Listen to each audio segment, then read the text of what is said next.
మరోవైపు ఉత్తరాంధ్ర జిల్లాల్లో పిడుగులతో కూడిన భారీ వర్షాలు కురుస్తాయని ఏపీ రాష్ట్ర విపత్తుల నిర్వహణ సంస్థ హెచ్చరికలు జారీ చేసింది. కొన్ని చోట్ల పిడుగులు పడే అవకాశం ఉందని ప్రజలు జాగ్రత్తగా ఉండాలని హెచ్చరించింది. గంటకు 50 నుంచి 60 కిలోమీటర్ల వేగంతో బలమైన ఈదురుగాలు వీస్తాయని తెలిపింది. అవసరమైతే తప్ప ప్రజలు ఇళ్ల నుంచి బయటకు రావద్దని విపత్తుల నిర్వహణ సంస్థ సూచించింది.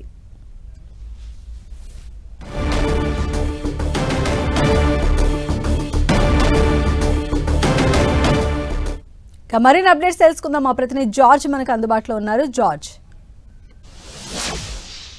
వరుసగా ఏర్పడిన వాయుగుండాల ప్రభావంతో ఏపీ వ్యాప్తంగా విస్తారంగా వర్షాలు కురుస్తూ ఉన్నాయి. అవి బలహీనపడినప్పటికీ కూడా వర్షాలు అనేవి వదలని పరిస్థితి అయితే నెలకొని ఉంది. ప్రస్తుతం చూసుకున్నట్లయితే గనక ఉపరితల ఆవర్తనం అనేది కొనసాగుతుంది. ఈ ఉపరితల ఆవర్తనం కొనసాగుతూ ఉన్న నేపథ్యంలోనే ఇటు ఉత్తరాంధ్ర జిల్లాలైనటువంటి విశాఖ, అలాగే విజయనగరం, శ్రీకాకుళం జిల్లాల్లో మోస్తారు నుంచి 1-2 చోట్ల కూడా భారీ వర్షాలు కురిసే అవకాశం ఉంది. గంటకు 30 నుంచి 40 కిలోమీటర్ల వేగంతో గాలులు వీచే అవకాశం ఉందని వాతావరణ శాఖ హెచ్చరికలు జారీ చేసింది. మరొక వైపు రాయలసీమ ప్రాంతాలైనటువంటి వైఎస్ఆర్ కడప జిల్లా, అనంతపురం వంటి ప్రాంతాల్లో సైతం కూడా తేలికపాటి నుంచి మోస్తారు వర్షాలు కురిసే అవకాశం ఉందని వాతావరణ శాఖ తెలిపింది.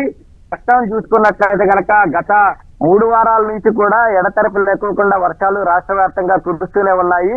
గత 3 వారాల్లో చూసుకున్నట్లయితే కనుక 2 వాయుగుండాలు అయితే ఏర్పడడం జరిగింది. దాంట్లో ఒకటి రీసెంట్ గా ఏర్పడినటువంటి తీవ్ర వాయుగుండం ప్రభావంతో ఇప్పటికీ కూడా పంట పొలాలన్నీ కూడా నీటిలో మునిగిన పరిస్థితి అయితే నెలకొని ఉంది.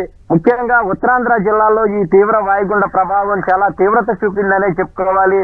ముఖ్యంగా శ్రీకాకుళం జిల్లా, అలాగే పార్వతీపురం మన్యం, అంతేకాకుండా విజయనగరం, అల్లూరి సీతారామరాజు జిల్లాలో దీని ఎఫెక్ట్ ఎక్కువగా కనిపించింది. ఎప్పటికీ సైతం కూడా చూసుకున్నట్లయితే కనుక చాలా మట్టుకు గ్రామాలు చేరుకోలేని పరిస్థితి అయితే నెలకొని ఉంది. మరొక వైపు నదీ పరివాహక ప్రాంతాల్లో ఎగువన కురుస్తున్న వర్షాల కారణంగా చూసుకున్నట్లయితే కనుక నదుల్లో నీటి మట్టాలు అమాంతంగా పెరుగుతూ ఉన్నాయి.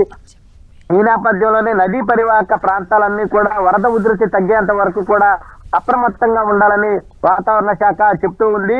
అంతేకాకుండా ఏదైతే ఈ ఇటీవల కురిసిన వర్షాల కారణంగా వాగులు, వంకలు అనేవి కూడా పొంగిపొరులుతూ ఉన్నాయి. దానికి సంబంధించి చూసుకున్నట్లయితే కనుక రహదారులు అన్ని కూడా చాలా మట్టుకు కూడా కొట్టుకుపోయిన పరిస్థితి కనిపిస్తుంది. దీంతో రాకపోకలకు సైతం కూడా తీవ్ర ఇబ్బంది అనేది ఏర్పడింది.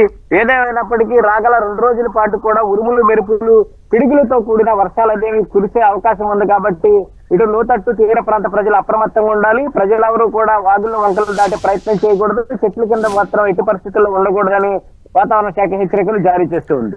Right George. ప్రాంతాల్లో